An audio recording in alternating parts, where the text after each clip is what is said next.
Hi, everybody. Mark's back. Um, Hope you're doing well. I hope you are not going crazy being stay-at-home mode. Um, but welcome back to eigoka, kyoikuho. Um, Today you're going to need uh, the handout and this one with the big burger on the first page. And it's really, you really do need it.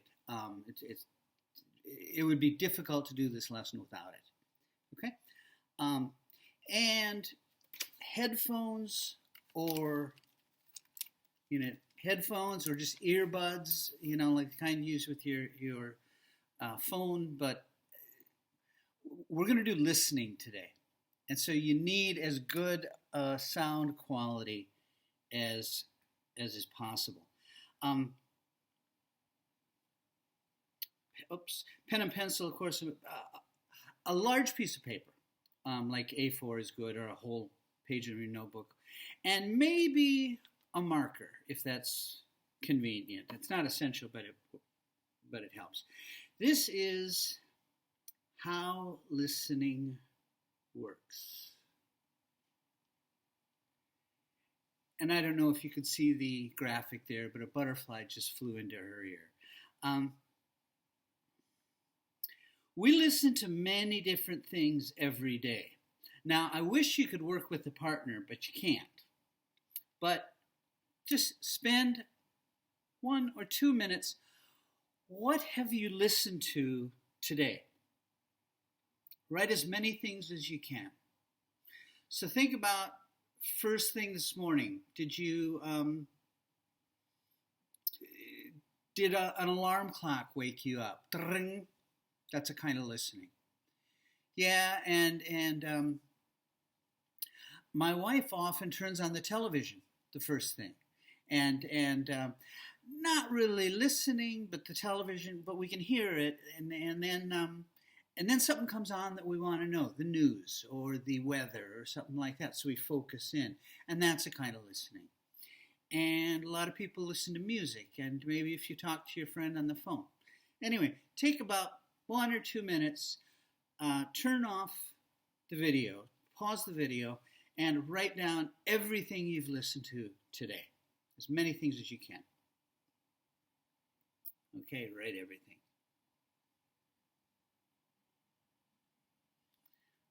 Okay, here's the first key point. It's not what we're listening to, it's what we're listening for. Think about that.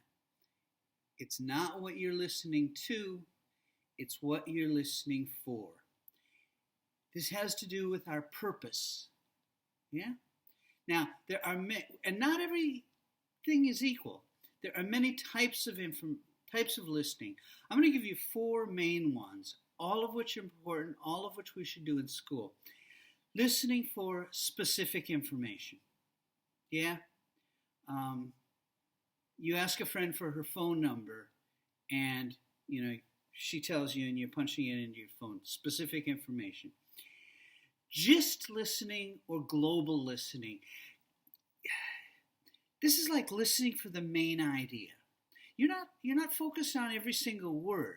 You don't need every word. You're focused on the general things. Inference. Listening between the lines, listening for meaning that's there, even though the exact words don't say it. And listening for enjoyment and imagination.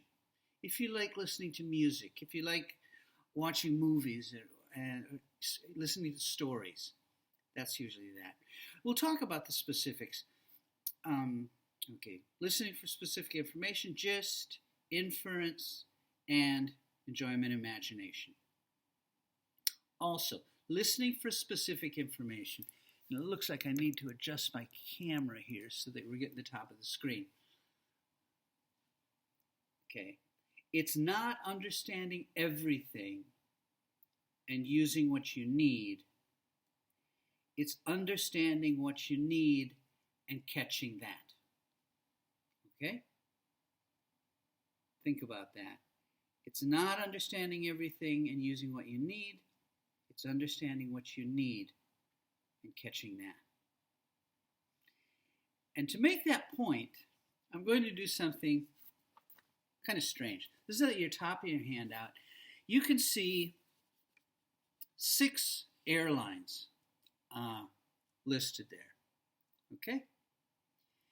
And I'd like you to imagine you just went on a holiday in Seoul, South Korea. Okay? And now you are at the airport. You're flying back to Japan. Choose your airline. You have your choice. You can choose Asiana Airlines, China, Garuda Indonesia, JAL, Japan Airlines, Singapore Airlines, or Swiss Airlines. Okay? Now please check one, whichever airline you want to take. Okay? And this is at the old airport in Seoul, Gimpo, where there were 3 terminals. And there was this bus that constantly went between it. Now, you are on the bus, and the announcement comes on. So can I ask you to stand up? This goes back to what we said a couple classes ago about you need the blood moving. Okay. Now, you're on the bus. Listen, if your airline is in the next terminal, please step off the bus. Okay? Just make a physical action that you're stepping off. And just to make this more interesting, the recording is going to be in Korean, because I'm guessing that almost nobody speaks or understands Korean. But if you know what you need to know if your airline is in this next airline, is in the next terminal. Hi, let's listen.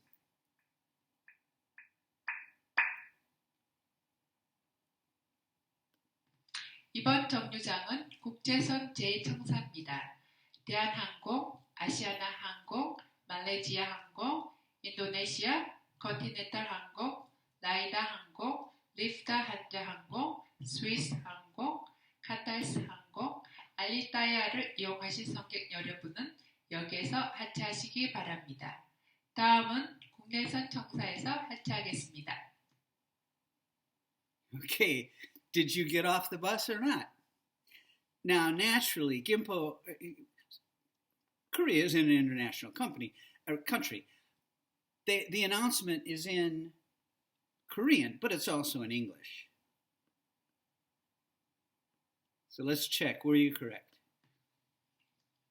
Here's the International Passenger Terminal 2, serving Korean Air, Asiana Airlines, Malaysia Airlines System, Garuda Indonesia, Continental Airlines, Lauda Air, Lufthansa German Airlines, Swiss Air, Qantas West, and Alitalia. Next stop will be at the domestic passenger terminal. Thank you.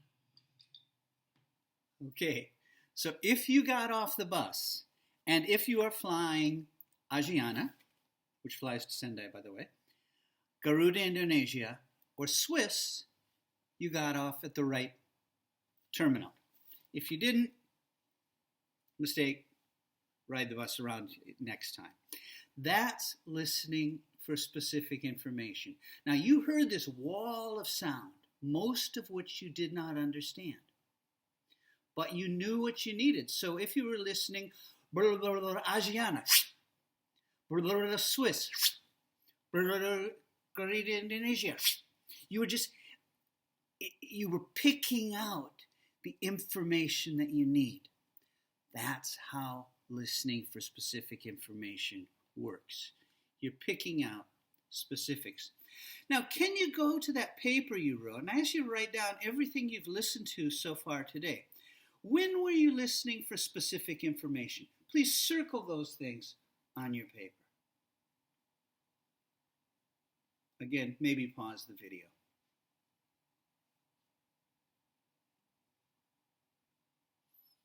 Okay, might have been things like listening to the weather, listening for some information you needed. When I started this video and I said, okay, you're going to need your handout, you're going to need headphones, that was specific things you need. Okay. I'd like to give you a couple of real-world examples. This is an activity I find interesting called sandwiches. Okay, and can I ask you, we're going to do something, you'll notice the instruction says, listen, what ingredient means the food in the sandwich. What goes in a sandwich? And just to make this more interesting for students, I give them a choice. You can write the words or you can draw pictures. And I find very often students enjoy drawing pictures just because we don't ask them to do it a lot. But what let's do is, before we do the activity, please draw a line down the middle of the paper, and on one side, write down everything you can imagine goes in a sandwich. Okay? So it says roast beef here, you might have cheese. What else would you have? Write down a whole bunch of ingredients. Stop the video while you write. Okay, you're back. Now let's listen to the actual recording. You hear two guys making sandwiches. What are they putting? Please write the actual ingredients. But if they say something that you already wrote, just draw a line from what you wrote to the place it goes in the sandwich. Ready? Let's listen.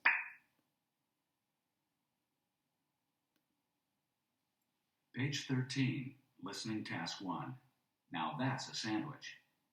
Listen, what ingredients go in this sandwich? Write or draw them. What are you doing? Making some sandwiches for the picnic. I love a good sandwich. But have you noticed how hard it is to get a really good one around here? What do you mean? They sell sandwiches all over. Yeah, but they're not very good. I mean, for a real sandwich, the ingredients, the meat, the cheese and stuff, should be at least as thick as the bread. Yeah, well, I can see that, but what are you putting in them? Well, I like to start with roast beef. You put a few slices of roast beef on bread. You've got a lot of beef there. Yeah, you need lots of roast beef at the bottom. Maybe 5 or 6 slices. Think of it as the base. It needs to be solid. Then let's see. How about turkey? Yeah, a few pieces of turkey. Roast beef, then turkey. You think you have enough meat? How about some vegetables on that? Yeah, how about some sliced onions? On top of the meat, we'll put sliced onions and then, some tomatoes and mushrooms. Onions, tomatoes, mushrooms. Okay, that looks good. Maybe a few more mushrooms. Yeah, a few more mushrooms. Looks great. And on top of that, a layer of cheese. Yeah, let's put some lettuce on that cheese. Right. Cheese, then lettuce. Do you like mustard? Mustard, yeah. Okay, let's put on some mustard. And now the other piece of bread. Wow, it looks great. Now these are sandwiches. Sandwiches? Actually, they look more like mountains. Yeah, let's eat them now. Why wait for the picnic? Okay. I don't think we need to go through and check all of them, but you get the idea. You just like on the Seoul airport thing, you were just listening Asiana, Swiss. Here you were listening roast beef, cheese, onions, etc. It's the same idea. You're just picking out what you need. Oh, by the way, one of the reasons I'm doing this on video is listening's hard, and you might want to hear something again. Again, you can rewind, you can review as many times as you want, and because you're listening on YouTube, you can adjust the speed. So slow the speed down a little bit if you'd like. Okay. Listening in textbooks is almost always listening to somebody else's conversation. What if we talk directly to the students? That's what this next activity is. Can you look at the inside of your handout on the page with the square, diamond, star, and circles? Okay? Now, this is called family tree, and it literally is about your family tree. And so I'd like you to listen to the instructions and write the information it asks you for.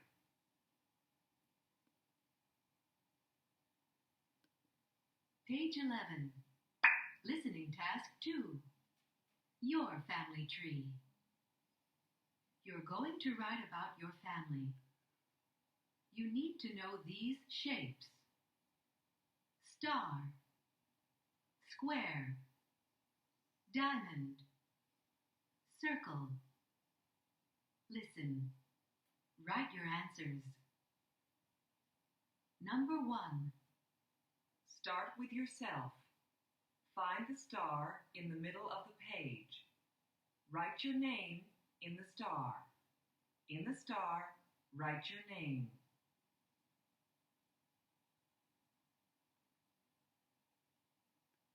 When is your birthday? Write it in the star under your name. Under your name, write your birthday.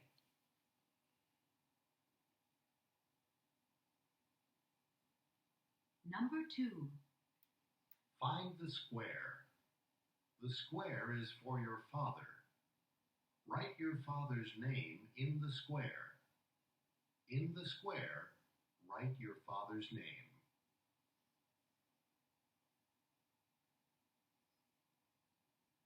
Where was your father born? Write it in the square under his name. Under your father's name, write his birthplace.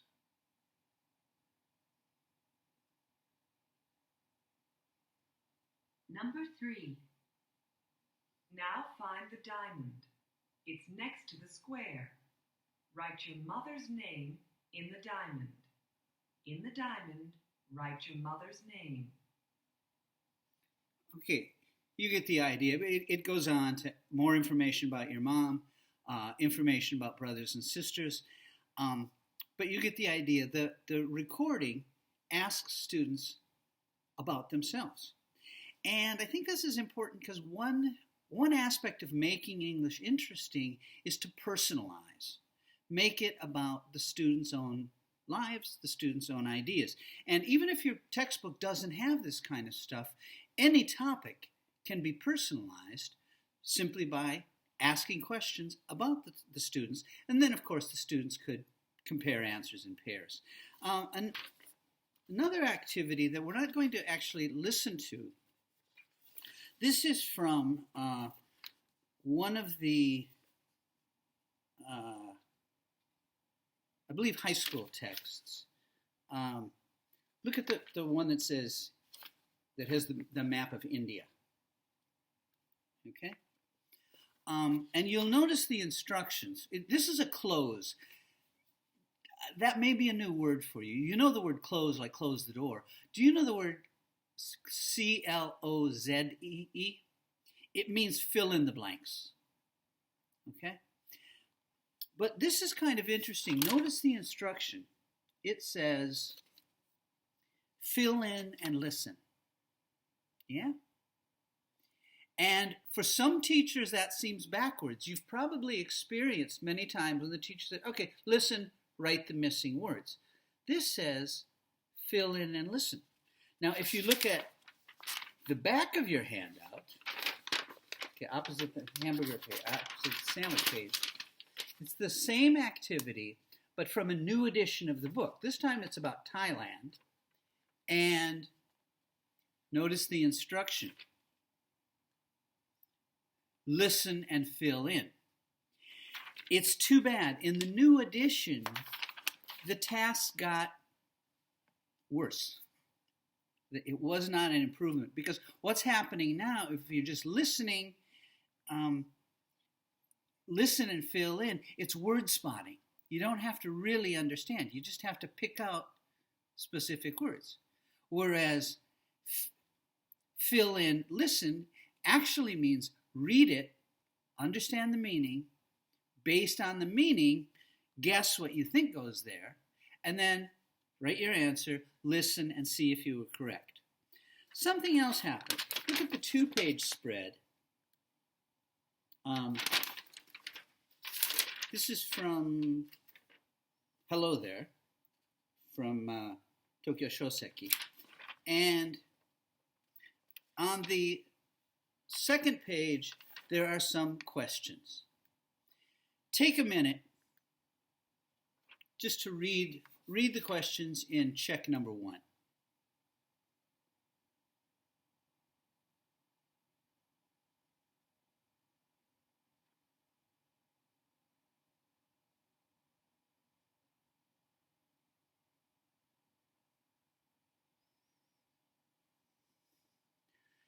Now, here's what's interesting. This is a story about Carlos and Ichiro. And the students, this is from lesson 4, so that's probably middle of summer, or like July-ish. So the students already know these characters, okay? And we can see in the picture, the kid in front is Ichiro, the kid in back is his friend Carlos. And we see them riding a bicycle, and then there's some get set work, some talking about methods of transportation, etc. Okay, then on the next page, we see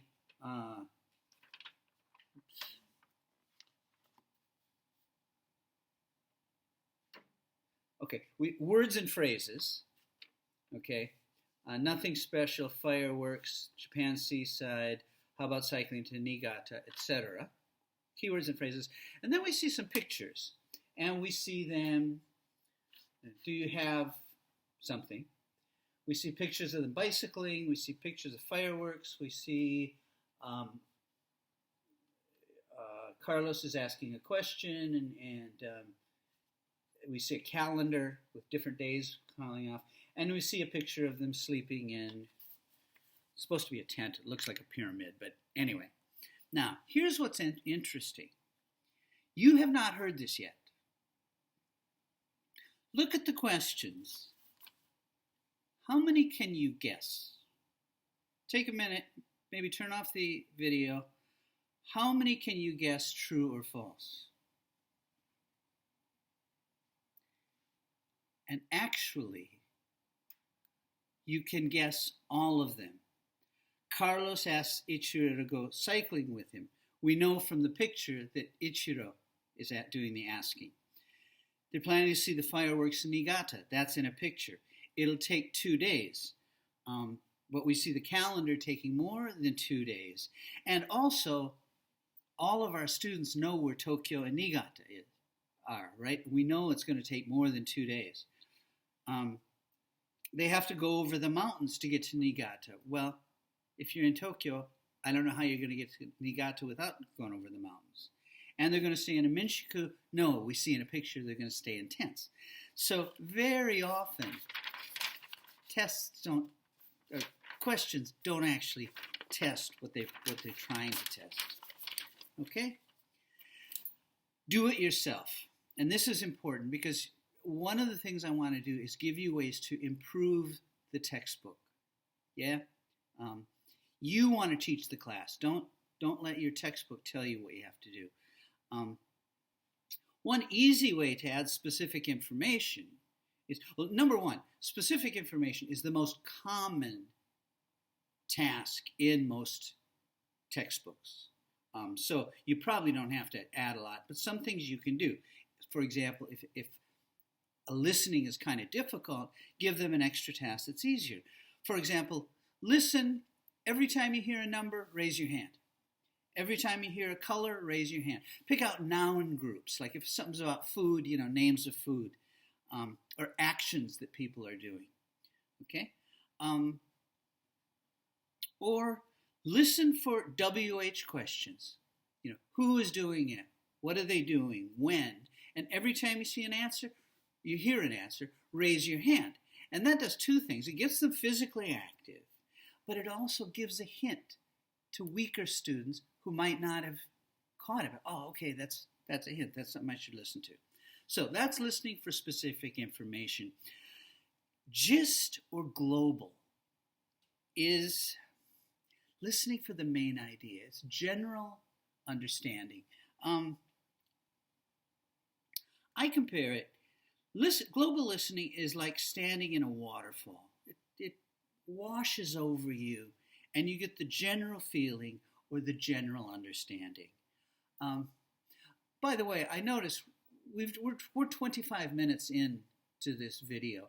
If you want to take a break, this would be a good place to do it. Why don't you turn off the video, walk around for 5 minutes, get the blood moving, and then come back.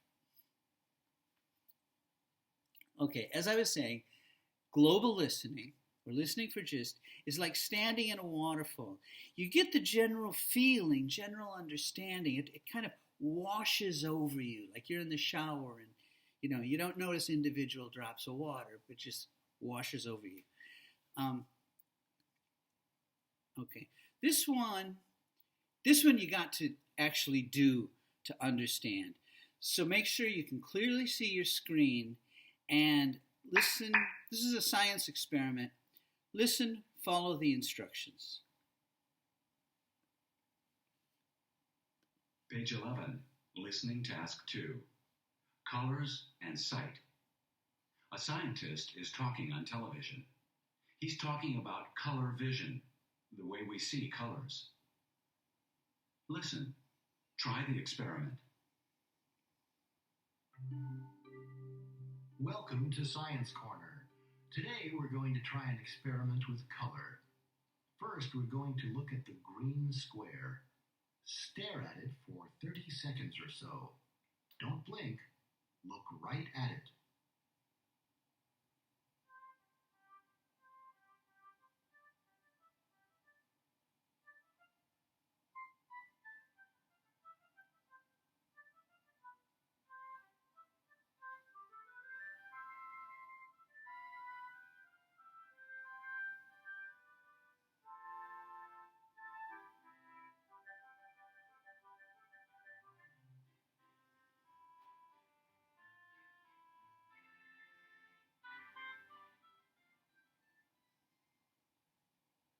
Now look away from the Page 11, Listening Task 2. Colors and Sight. A scientist is talking on television. He's talking about color vision, the way we see colors. Okay, I'm sorry, the Listen. recording messed up. Try the experiment. Let's try it again. If you see anything Welcome green, to Science Corner. Today we're going to try an experiment with color. okay. First, we're going to look at the green square. I'm sorry for the technical Stare at it problem. for 30 seconds or so. Don't blink. Look. Okay. If you have something green, look at it while he's describing it.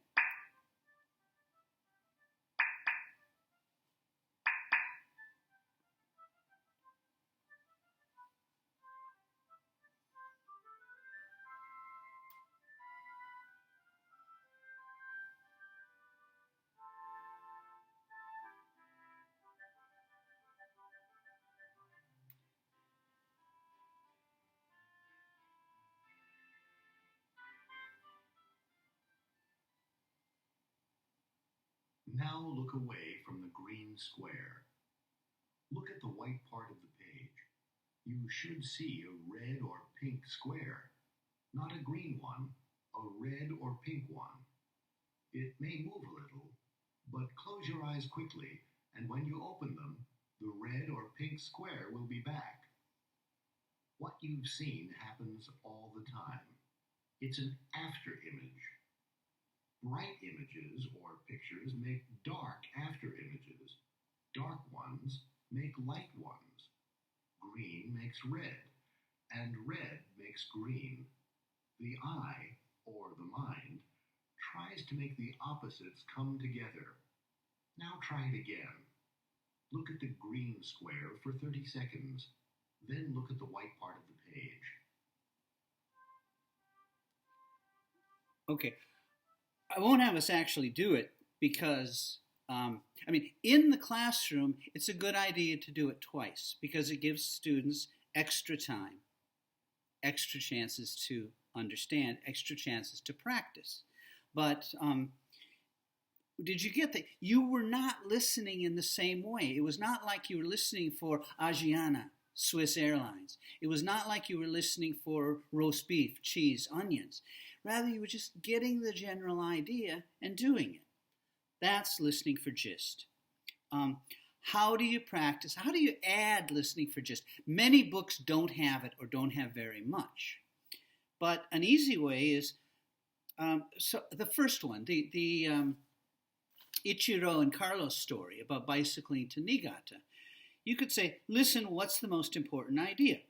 Bicycles, camping, taking a trip, or friends. Now, all four of those are true. They're in the story, but the main thing, the main idea was taking a trip. So that's a do-it-yourself. Now, a point here.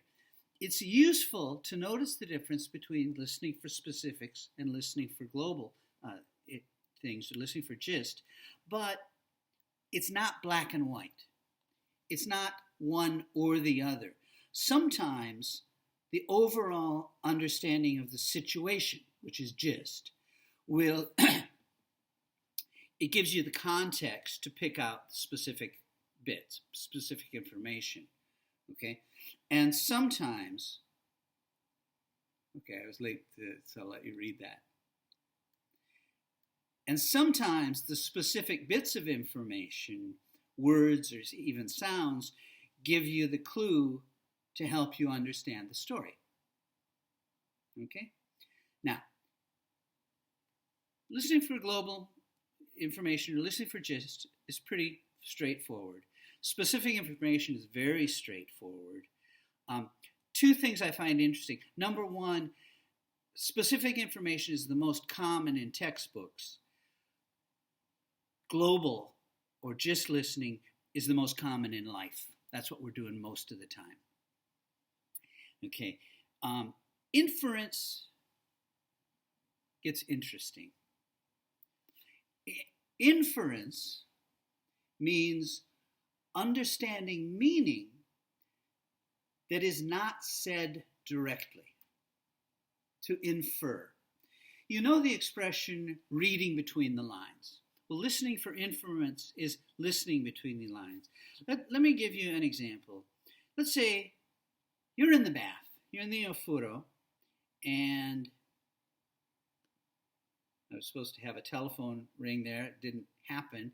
But, so you're in the ofuro, and dring, dring, and your mom or dad picks up the phone, and they ask for you, and they say, telephone, and you say, I'm in the bath. What do they say? Wash behind your ears. No, I mean, I'm in the bath does not mean I'm in the bath. It means I can't talk on the phone now, right? That's inference. And I want to stress, inference is not magic, and it's not pure imagination. It's a listening strategy. It's something we all do. It's understanding meaning that is there, even when the exact words are not. Okay? So would you look in your handout and find the page that has the two logos, or the two signs? These are true. These are international signs. Signs should be easy to understand. Sometimes they're not. I'd like you to look at them. What do you think it means? So that first one, does that mean recreation exercise area? Or does it mean do not enter? Check your guess. Second one, does it mean elevator or does it mean stay on the left? Okay? Now, let's listen. Please notice they don't say the exact words, but you can understand the meaning.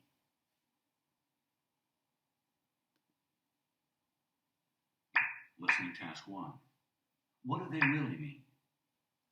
What do you think these signs mean? Check the correct box. Now listen. What do the signs mean? Circle the answers. Number 1.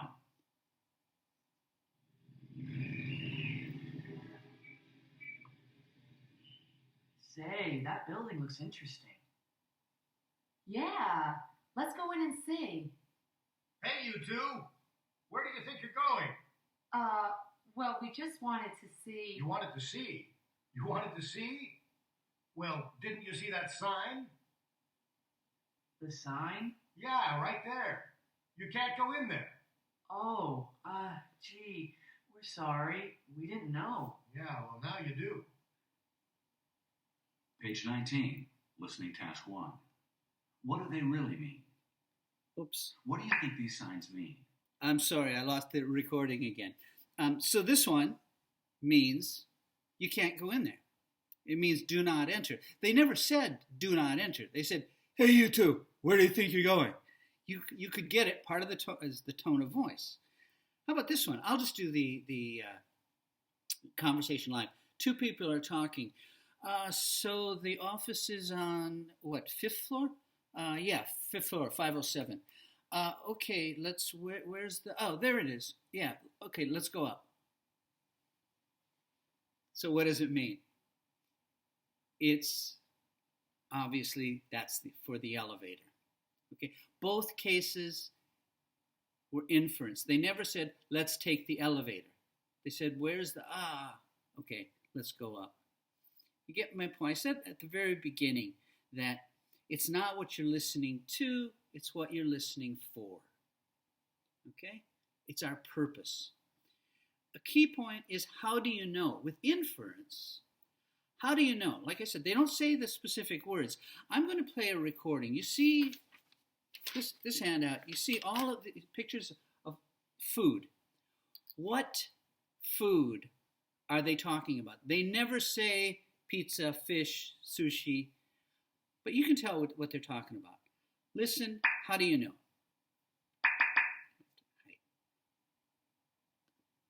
Page 16. Listening task 1. This tastes great. Listen. People are eating different foods. They don't say the names of the foods.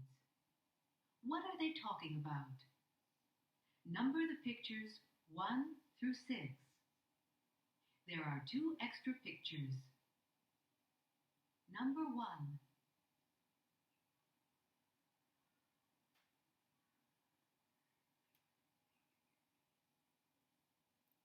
Do you want chocolate or vanilla? Chocolate, I guess. Here you go. Thanks. This tastes great. Nothing like it on a hot day. Okay. Write down the words that give you the clue. Number 2. That's a clue. Hi, Here it is. That's $12.50. here you go. Keep the change. Thanks. It's here! Great. You ordered a big one? Yeah, the 14-inch size. What toppings? Let's see. There are mushrooms, onions, black olives, green peppers, and extra cheese. Sounds great. I'll get some soda from the fridge. Number 3. Do you use cream or sugar? No, just black. There's more when you finish. I made a whole pot. Great. I'm not human without a cup in the morning. I know what you mean. Okay, I think enough to give you a feel for it. For example, the first one was ice cream. We know that because it's number 1 is the example. But what word? They never said ice cream. But what words did you hear? Probably things like chocolate, vanilla, hot day. Yeah? And so we can understand, even though the words aren't there.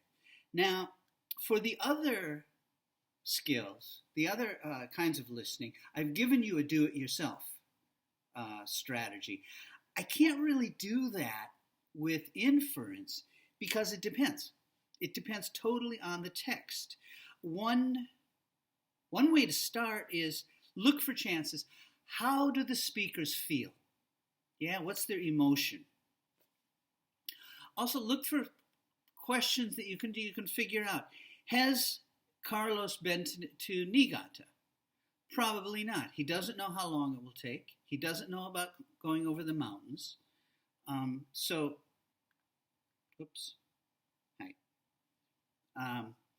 look for chances.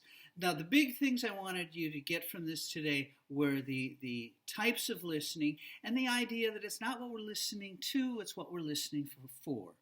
What I'd like to do for the follow-up is, again, please go to Flipgrid and check it out, okay, and watch my video, practice yours, and then record it.